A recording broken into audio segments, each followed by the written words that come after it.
Hello and welcome back to the FPL Tom YouTube channel. In today's video we're going to cover the best Game Week 2 wildcard. If your Game Week 1 draft didn't quite go to plan and you're kind of looking at hitting the wildcard button, then this is the perfect video for you. It's going to help you out, it's going to get you back on track, and it's going to get you back to the top of your mini league. If you do enjoy the content that you see on the channel, please like, comment and subscribe, as we are trying to hit 500 subs before the end of the month. If we could do that, it would be absolutely amazing and massively appreciated by me. But without further ado, let's dive in to my Game Week 2 wildcard. And to start off our team, we have gone for Ward, Danny Ward in goal. I really like the Leicester kind of double up for goalkeepers, the 2 4 million goalkeepers. I just think it's amazing value for what you're getting.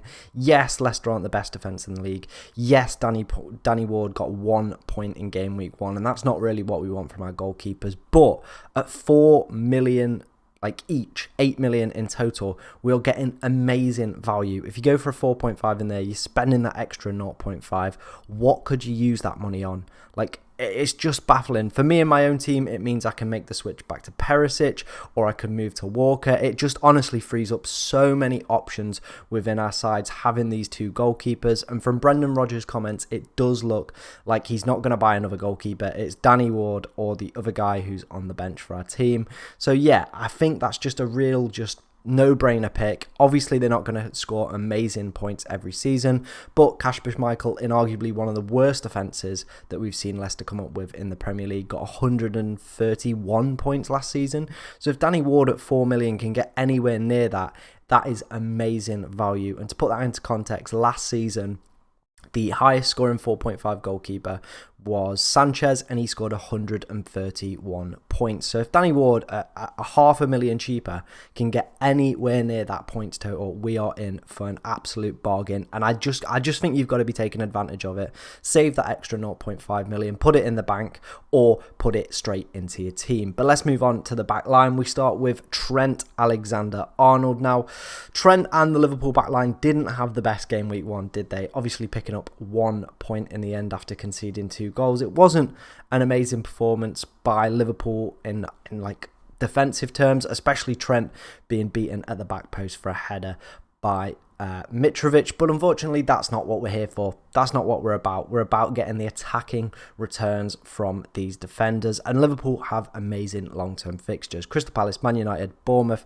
Newcastle, Everton, Wolves and Chelsea. Liverpool as well last year were the joint best defence in the league, and I do believe there'll be a resumption to the norm this game week against Crystal Palace. I think they'll keep a clean sheet. I think either Trent or Robbo will definitely get an attacking return. Robertson looked also very good in that game if you are looking to sell that extra like 0.5 million.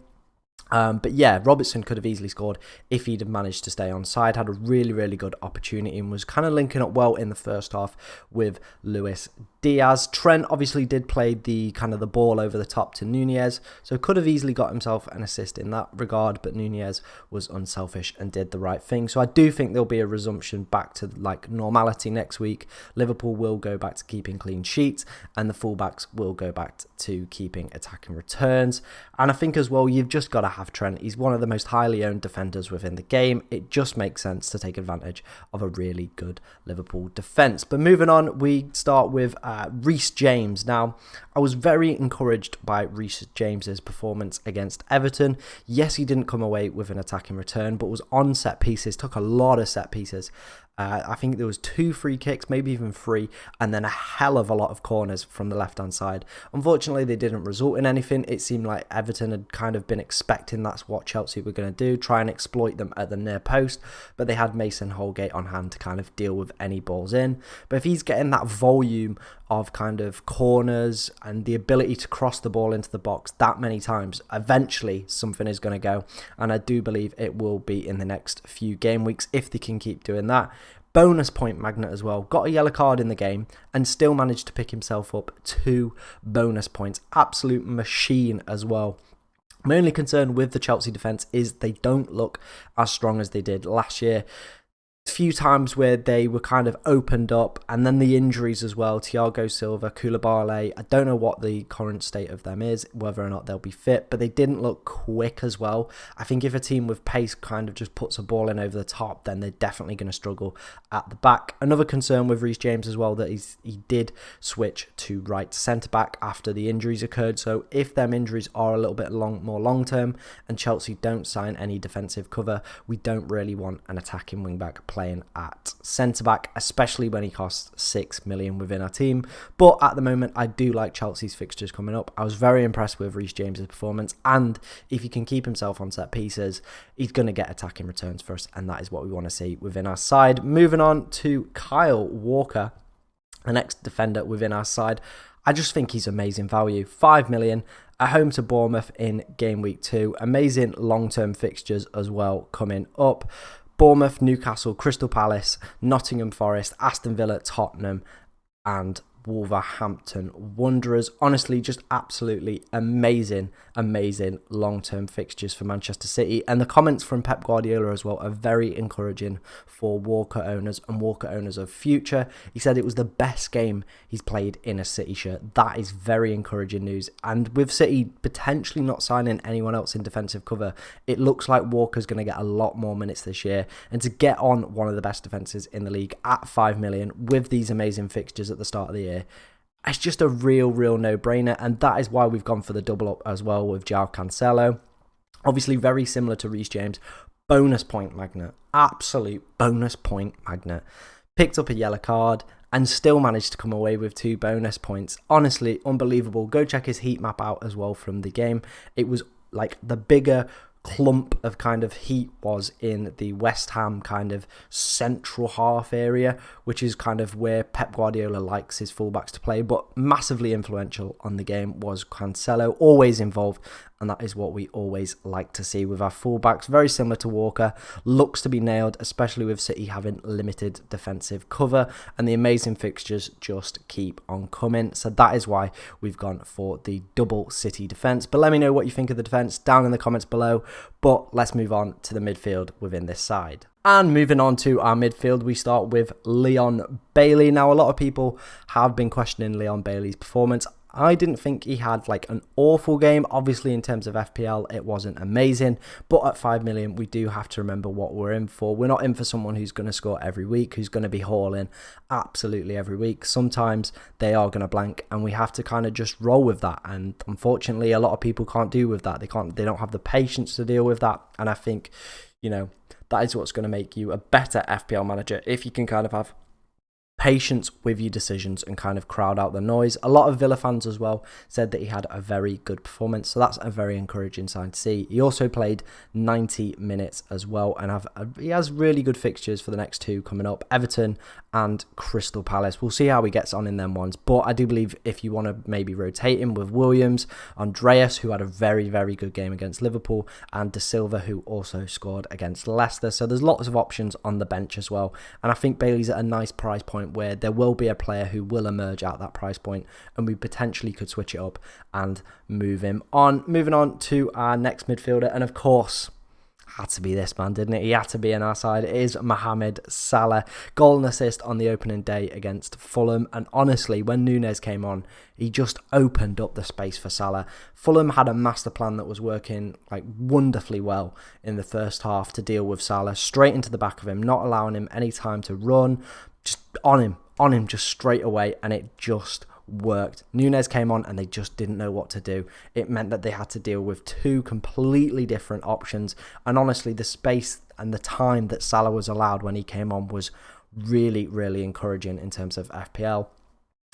Obviously playing Crystal Palace in the next game, and has a wonderful record against them. In 10 games, he scored 7 goals and got 6 assists. So if you haven't got Halland in your team, or you don't want Halland in your team, or you can't get to Halland, Salah is an easy captaincy option, isn't he? As he is every single week, because he's a very reliable player. You've just got to have him in your team.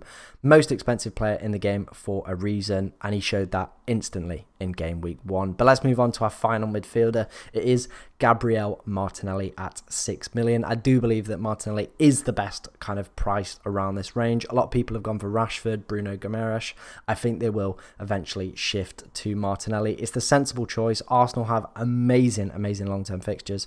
Leicester, Bournemouth, Fulham, Aston Villa, Man United, Everton and Brentford. That next three is honestly saucy. Very saucy to own Arsenal players. Leicester didn't look great against Brentford and conceded 2. Bournemouth, yes, had a surprise victory, but how are they going to deal with a better quality opposition? And Fulham as well. Newly promoted. Was the Liverpool game a one-off, or will it continue? I personally think it was potentially a one-off, but I do believe that Arsenal will honestly carve open a team at one point. It wasn't the most encouraging performance against Crystal Palace. They didn't look amazing, but there was moments of fluidity where you could just see this team is gonna carve someone open. And at 6 million, Martinelli, absolute steal if you ask me. I think he's going to be playing regular football, as Emile Smith-Rowe hasn't really had a pre-season to kind of get himself fit. So I do think it's going to be a few weeks before we start to see that little bit of rotation come within the Arsenal side. I think as well, he could have scored another goal. Honestly, he had that wonderful chance, that one-on-one that he put into the goalkeeper. Could have got 2 goals, and I think his ownership would have massively skyrocketed if he did that. But yeah, amazing value at 6 million, and I think he's got to be in your team. Let me know about the midfield selection. Would you go for any of these players? But with that in mind, let's move on to our free forwards. And moving on to our free very tasty forwards, we have gone for Halland as our first one. 2 goals on his Premier League debut, a penalty, and a wonderful run that he made for his second goal, and a sublime finish as well. I think a lot of people are like lacking the credit that is needed for that finish. Honestly, absolutely amazing. Already had a price rise as well, and there's just no surprises. They honestly looked absolutely fantastic. His movement off the ball as well. Honestly, it's something to be craved. He's going to absolutely rip up the Premier League. And I think if you don't have him now, you're probably not going to own him for a while, because if he continues the form that he's in, his price is just going to continue to rise and rise and rise. Honestly, amazing performance against West Ham. Taking on Bournemouth as well at home. Easy captaincy option. His EO's probably going to be plus 150%, I imagine, because a lot of people are going to be bringing him in and giving him the armband. He's getting the armband for me as well. I think in the early few game weeks, you kind of just follow the captaincy trends, stick with the crowd at the moment.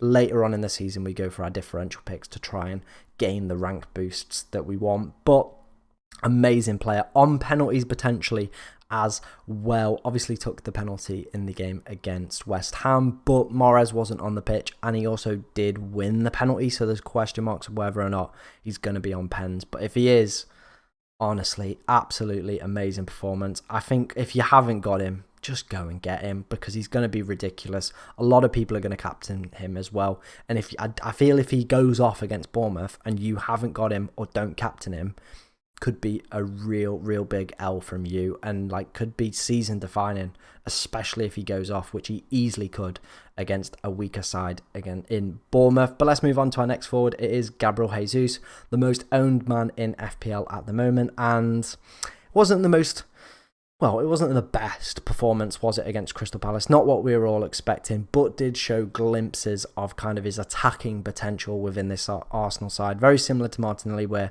there was glimpses where you could see that Arsenal will carve someone open. Very fluid, very good. And like we said, the next 3 fixtures are absolutely delicious. I think you've just got to stick with Jesus for the moment. Play the fixtures, play the ownership, just keep with him. I do believe he'll score within the next kind of few game weeks. If he doesn't, I do believe that the forwards are coming back this year. I do think this is kind of the trend that we're going to see, people switching to the forwards. There aren't that many good options within the midfield. I think the forwards is where it's at. Ivan Toney had a wonderful performance, only at 7 million. Patrick Bamford's been great all pre-season and looked wonderful against Wolves as well.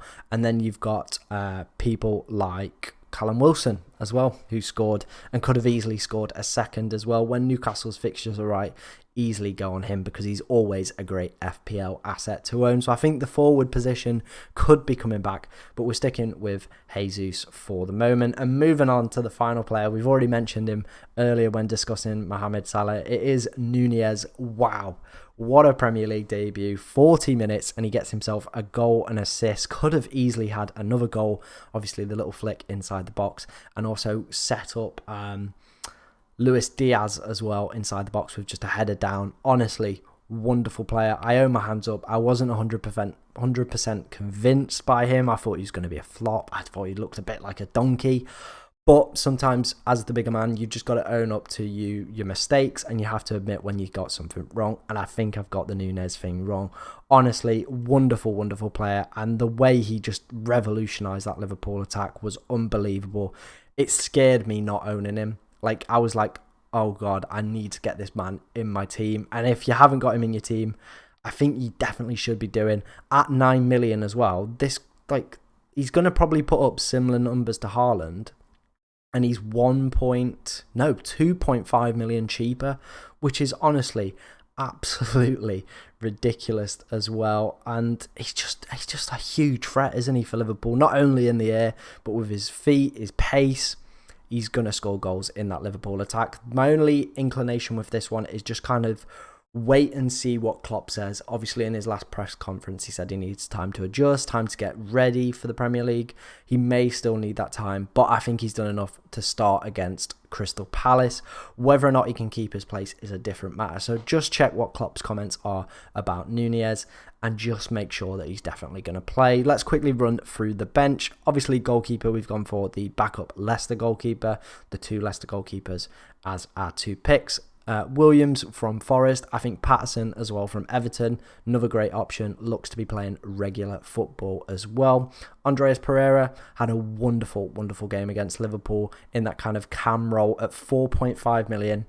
Real easy go-to 4.5 million for us. Wolves away as well. Wolves didn't look great on game week 1 against Leeds. So, you know, maybe you could put Andreas Pereira in your side on set pieces as well, which is wonderful, what we like to see.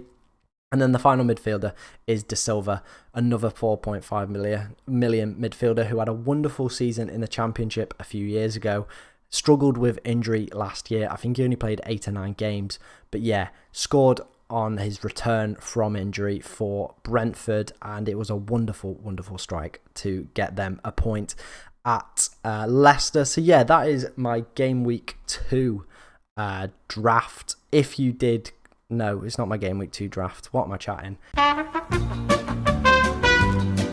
If you did enjoy the video, then please like, comment, and subscribe to the FPL Tom YouTube channel. Like I said, we're trying to hit 500 subs. Let me know what you think of the team. Let me know if you need any help down in the comments below as well. Good luck for Game Week 2. I hope you have a great week. Thank you very much for watching.